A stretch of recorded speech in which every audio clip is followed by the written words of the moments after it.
Assalamualaikum warahmatullahi wabarakatuh. Mimin lanjutkan lagi cerita Raja Kegelapan Cipenya. Tapi seperti biasa, sebelum dilanjut, bantu tekan tombol like dan berkomentar juga Tuan Rena.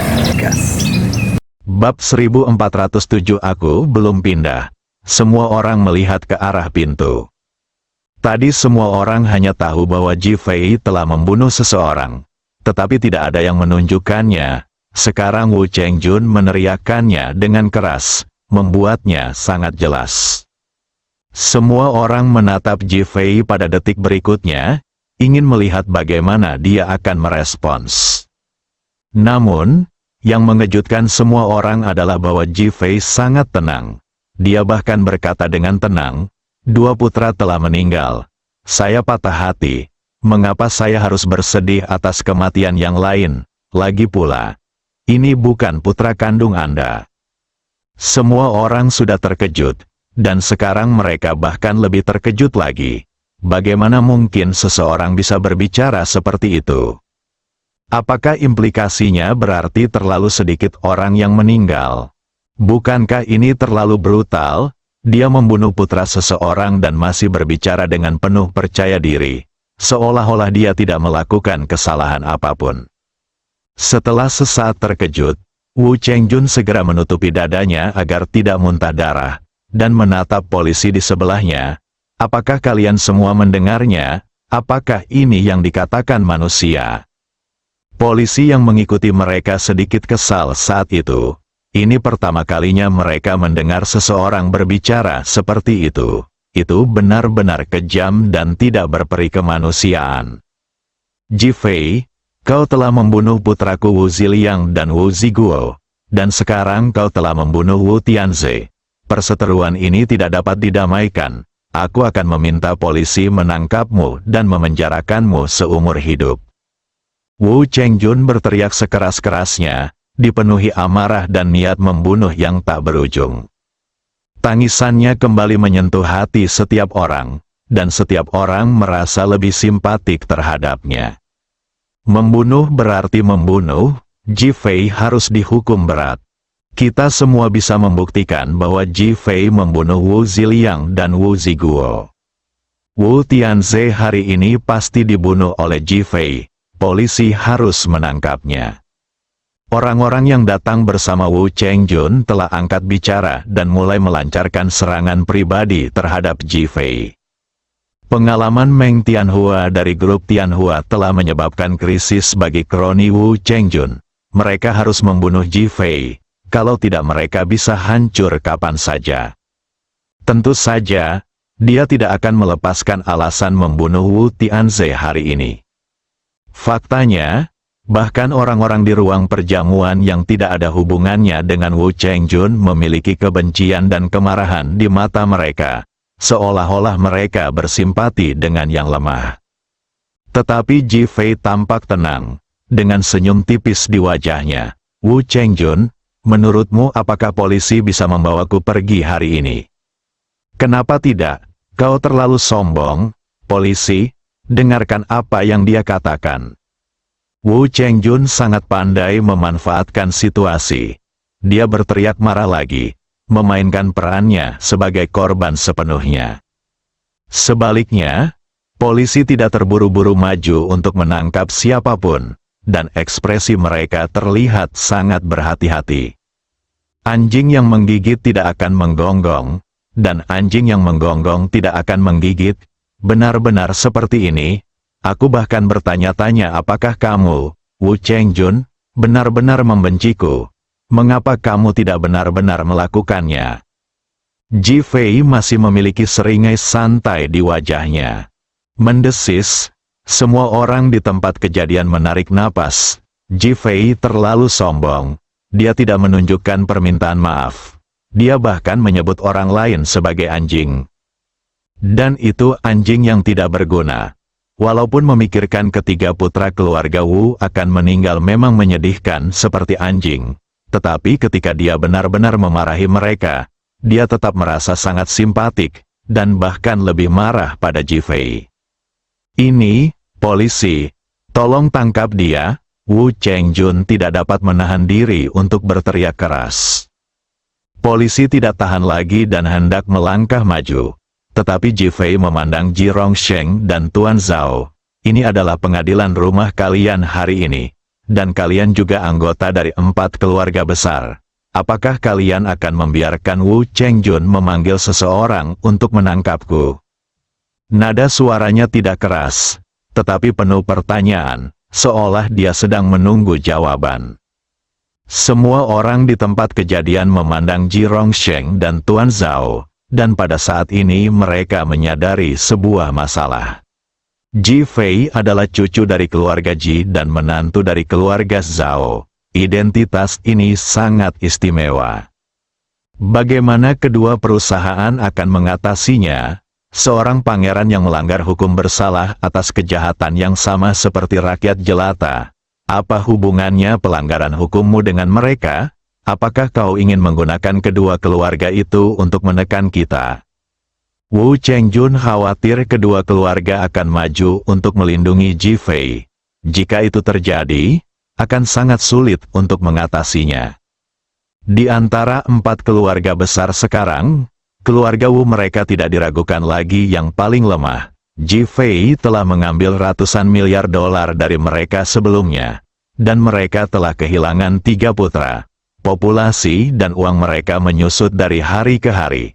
Jika kedua keluarga mengambil kesempatan untuk menyerang mereka, akan sulit bagi mereka untuk mengatasinya, jadi mereka ingin mengambil inisiatif secara teori. Ji Rongsheng sangat marah karena Ji Fei membuat keributan di rumahnya. Dan hari ini dia membawa Si Bin untuk merebut pengantin wanita, yang membuatnya semakin marah. Dia pikir itu seperti keluarga Ji menamparkan wajah keluarga Ji, jadi dia mengabaikannya. Penatua Zhao ingin berbicara, tetapi Zhao Wenqian, yang berpura-pura menjadi Sun Sengshu, telah berbicara. Ji Fei, kamu sangat kuat. Mengapa kamu membutuhkan kami? Kamu juga kepala keluarga Ji. Meskipun kamu baru, bukankah kamu masih kepala keluarga Ji? Nada bicaranya menggoda dan penuh penghinaan, seolah-olah dia menjadi orang bodoh pada saat-saat kritis lelucon Ji Fei.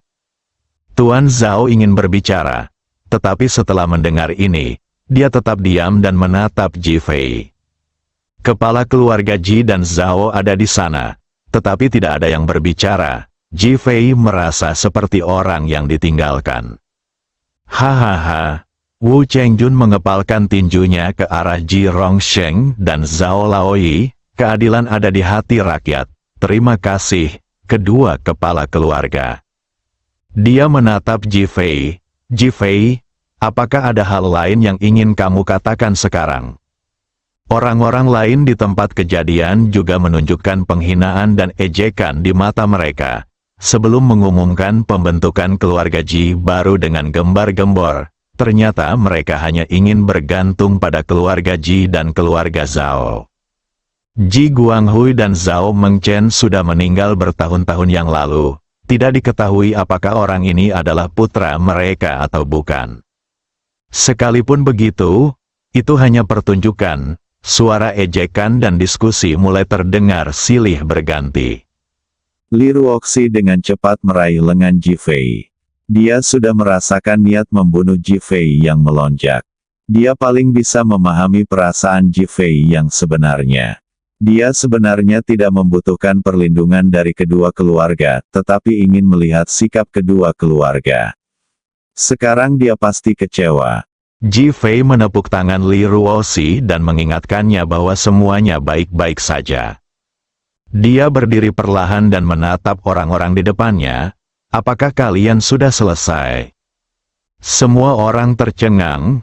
Mereka tidak menyangka Ji Fei akan menanyai mereka saat ini. Ada apa sekarang? Seseorang berkata tidak yakin. Qin Jie, tampar wajahmu. Ya, suara Qin Jie melemah, dan tamparan pun jatuh. Ah! Orang yang sedang berbicara itu tiba-tiba mengeluarkan darah dari hidung dan mulutnya dan mulai berteriak kesakitan. Ah, Ji Fei menabrak seseorang, cepat tangkap dia. Seseorang melihat ke arah polisi dan berteriak. Setiap orang yang baru saja berbicara seharusnya ditampar wajahnya. Ji Fei melanjutkan, "Ya, Qin Jie setuju," dan tubuhnya langsung berubah seperti naga yang berenang di antara kerumunan. Setiap kali dia jatuh, ada teriakan dan darah mengalir dari hidung dan mulutnya. "Jangan bergerak," polisi itu menjadi cemas dan mengeluarkan senjatanya dan berteriak pada Ji Fei. "Saya belum bergerak sama sekali," Ji Fei berkata sambil tersenyum. Bab 1408, yang terpilih dia tenang dan rileks, dan polisi di depannya tampak tidak ada. Hal itu membuat polisi terdiam, namun mereka tetap menatap Ji Fei dengan sangat serius. "Sekarang aku mencurigaimu melakukan pembunuhan." "Kau mencurigakan, kan?" Ji Fei menatap polisi dan bertanya. Polisi tidak mengenal Ji Fei, tetapi mereka merasa Ji Fei sangat misterius. Mereka tidak mau bertanggung jawab, jadi mereka hanya menggelengkan kepala dan berkata, "Tuan Wu Chengjun yang mencurigakan," dan mereka bersaksi. "Mereka?" tanya Ji Fei bercanda sambil melihat ke arah orang-orang yang dipukuli dengan mengerikan. Orang-orang ini sekarang membenci Ji Fei setengah mati, tetapi mereka tidak berani berbicara tentang kehidupan, takut mereka akan dipukuli oleh Qin Jie lagi. Identitas tuan muda kedua dari Fei Tang Mansion sudah cukup untuk menghancurkan mereka. "Mata mana yang melihatku membunuh seseorang? Datang dan beritahu polisi, dan biarkan mereka menangkapku." Ji Fei memandang semua orang dan berkata dengan nada bercanda. Qin Jie menatap mereka dengan dingin, dan mereka semua langsung terdiam, tidak berani mengatakan sepatah kata pun. Mereka yakin jika mereka membuka mulut, Qin Jie akan menghajar mereka lagi. "Kalian semua diam saja sekarang, bukankah kalian baru saja mengatakannya dengan percaya diri?" Ji Fei bertanya sambil meninggikan suaranya. Hening lagi. Ji Fei merentangkan tangannya ke arah polisi, mengisyaratkan bahwa Anda melihatnya. Polisi juga terdiam. Ji Fei memandang Wu Chengjun. Mereka berhenti menelepon. "Sekarang giliranmu. Apa yang ingin kamu lakukan? Ini pemukulan tanpa busana. Itu membuat mereka takut. Kalau tidak, bagaimana mungkin tidak ada yang mengatakan apapun?" Wu Chengjun mengatakan ini dengan marah sambil menatap polisi, berharap mereka akan mengambil tindakan. Polisi bahkan lebih takut untuk mengambil tindakan sekarang. Orang yang memukulnya adalah tuan muda kedua dari Fei Tang Mansion. Mereka tidak mengenal Ji Fei, yang memberi perintah, tetapi mereka tahu dia jelas bukan orang biasa. Kalau tidak, mengapa Qin Jie mau mendengarkan? Bagaimana dia bisa begitu mendominasi? Wu Chengjun ditinggalkan di sana, tercengang dan bahkan lebih sedih. Putranya meninggal, tetapi tidak ada yang peduli. Apakah dia mati sia-sia? Tatapan Ji Fei sudah tertuju pada Ji Rongsheng dan Tuan Zhao. Kedua lelaki tua itu sedikit mengernyit. Mereka tidak menyangka Ji Fei begitu sombong dan sama sekali tidak takut pada polisi. "Sekalipun kamu pemimpin Dragon Hall, kamu tetap harus berhati-hati, kan?" Oh, Ji Fei tiba-tiba terkekeh pada kedua orang itu. Itu adalah semacam penghinaan dan ejekan, bahkan penghinaan yang mendalam, yang membuat kedua orang itu merasa sangat tidak senang dan bahkan sedih, tetapi mereka tidak bisa berkata apa-apa. "Aku tidak tahu situasi seperti apa yang dihadapi orang tuaku saat itu, tetapi kamu tidak mengambil tindakan. Namun hari ini, aku melihat kepengecutanmu dan sifatmu yang menyedihkan." Perkataan Ji Fei bagaikan pisau tajam yang menusuk hati mereka, membuat mereka merasa sangat malu. Mendengus, "Ji Fei, apa urusanmu dengan kami? Kenapa kami harus peduli?" Zhao Wenqian berkata dengan nada meremehkan yang disengaja. Tuan Zhao dan Ji Rongsheng tidak mengatakan apa-apa, jelas-jelas setuju dengan pernyataan ini. Ji Fei mengabaikan Zhao Wenqian dan menatap kedua lelaki tua itu. "Saya hanya ingin memverifikasi satu hal dengan Anda sekarang." "Ada apa?" Tuan Zhao bertanya, apakah masa depan kedua keluargamu tidak ada hubungannya denganku, Ji Fei? Wajah kedua lelaki tua itu langsung berubah dan mereka saling memandang.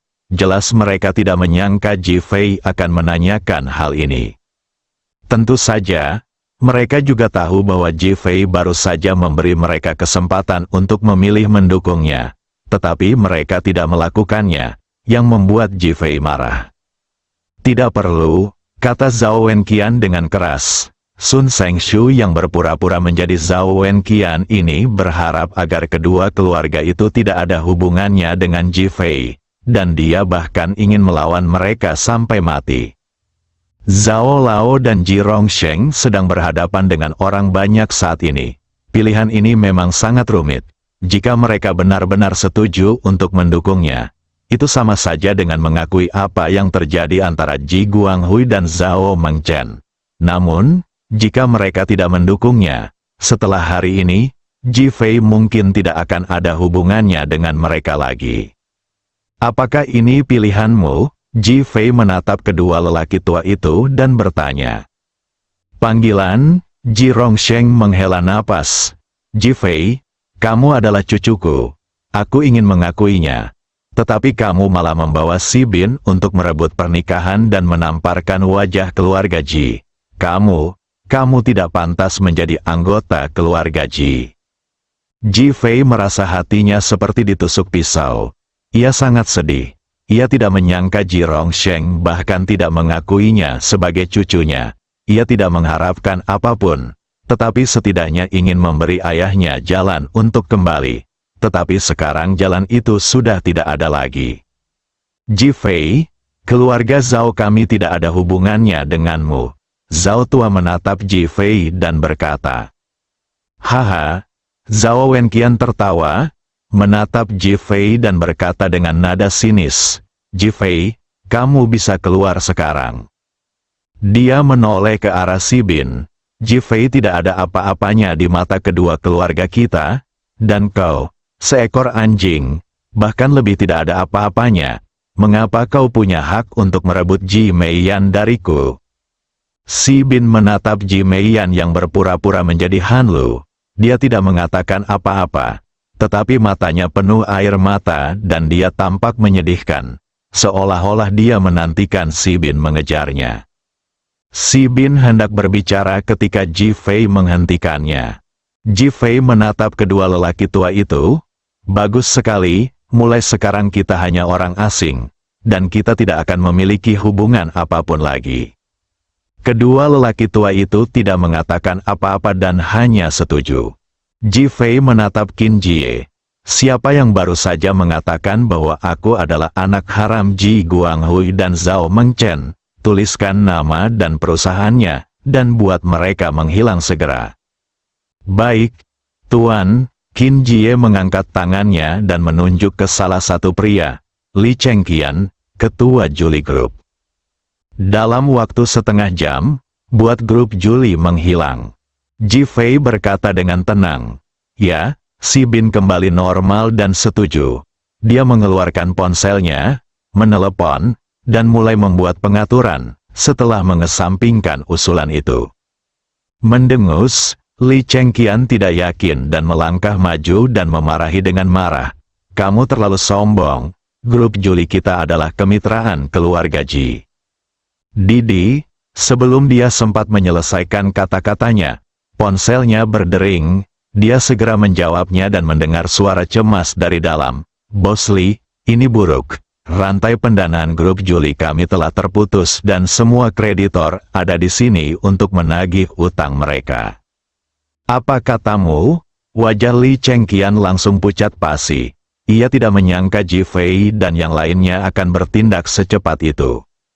Dia langsung menatap Ji Rongsheng. Tuan Ji, tolong selamatkan perusahaan kami. Wajah Ji Rongsheng memucat dengan ekspresi yang rumit. Dia tidak menyangka Ji Fei begitu tegas dan lugas. Itu tidak terduga. Semuanya, jangan cemas. Tenang saja, siapapun yang menyebutku anak haram Ji Guanghui dan Zhao Mengchen, dan yang mengatakan orang tuaku kawin lari, akan menerima hukuman yang sama. Ini hanya masalah waktu. Setelah Ji Fei selesai berbicara, dia menatap Ji Rongsheng dan Tuan Zhao. Kalian berdua memiliki kemampuan untuk menggunakannya dengan bebas. Saya akan melihat apakah saya dapat melindunginya. Tidak seorang pun akan melupakan contoh grup Tianhua. Bukan? Mendesis, terdengar suara terkesiap di tempat kejadian, dan mata yang menatap Ji Fei dipenuhi rasa takut dan teror. Semua orang tahu tentang urusan Meng Tianhua, dan mereka melihat ketidakberdayaan keluarga Wu. Seluruh tubuh Li Chengqian mulai bergetar. Dia terus menyeka keringat dingin di dahinya dan menatap Ji Rongsheng dengan iba. Aduh, keluarga Ji kita tidak berdaya. Ji Rongsheng menghela nafas dan berkata bahwa dia mengakui itu tidak mungkin. Dia sangat jelas tentang latar belakang Ji Fei dan tahu bahwa dia sama sekali tidak berdaya. Berdebar, Li Chengqian duduk di tanah dan menatap Ji Fei di depannya. Siapa kamu? Anak kebanggaan Ji Guanghui dan Zhao Mengchen. Ji Fei menegakkan punggungnya dan berkata dengan bangga, bersambung.